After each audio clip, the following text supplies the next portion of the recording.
Bonjour, dans cette vidéo, nous allons apprendre à déterminer l'antécédent d'un nombre par une fonction.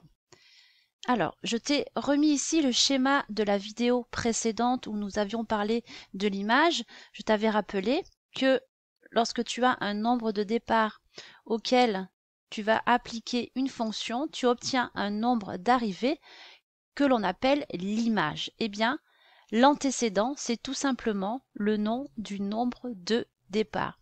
Donc tu as l'antécédent auquel tu vas venir appliquer une fonction pour obtenir l'image de cette fonction. Un petit peu de vocabulaire pour commencer cette vidéo. Tout d'abord, voici un petit programme de calcul tout simple. Nous avions déjà vu dans une vidéo précédente le vocabulaire concernant l'image. On avait dit que f de x, c'était l'image de x par la fonction f. La fonction f, tu la trouves ici. Et que sur une représentation graphique, f de x correspondait à l'ordonnée. Eh bien, à ce vocabulaire, on va rajouter la valeur, le mot antécédent.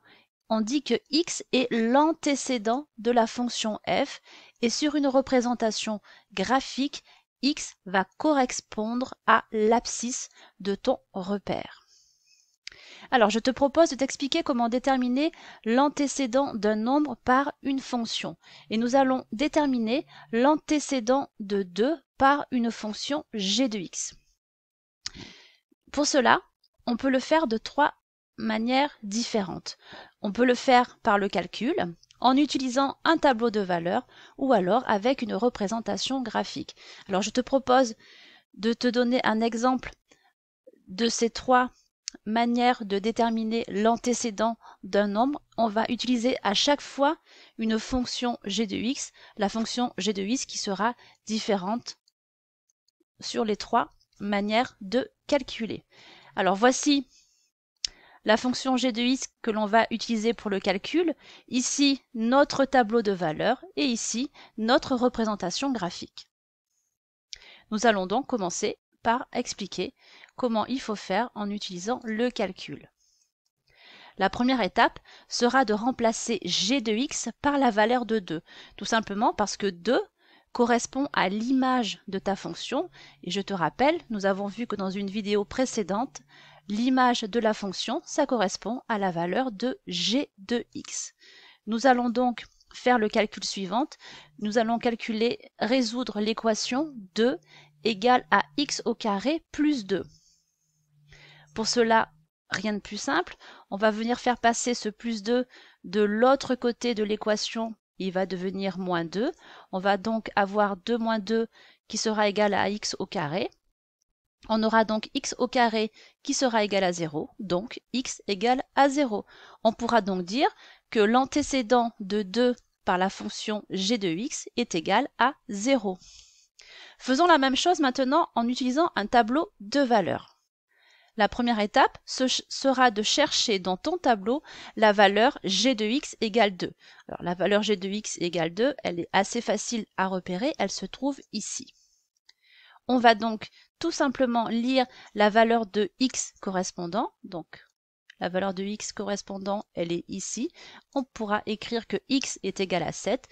Autrement dit, on pourra dire que l'antécédent de 2 par la fonction g de x est égal à 7.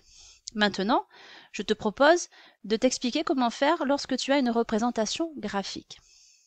Alors tout d'abord, je te rappelle ici un certain nombre de vocabulaire. On a ici g de x qui correspond à l'ordonnée de ton repère et à l'image de ta fonction. Ici, tu vas avoir l'abscisse qui correspond à la valeur de x ou à l'antécédent de ta fonction.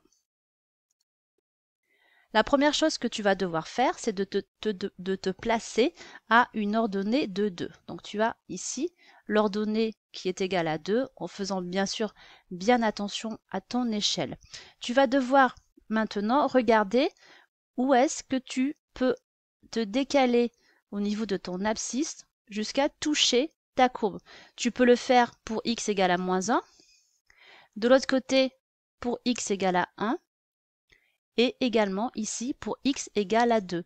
Donc, Dans ce cas de figure, nous avons 3 valeurs d'antécédents possibles. On aura x égale à moins 1, x égale à 1 et x égale à 2.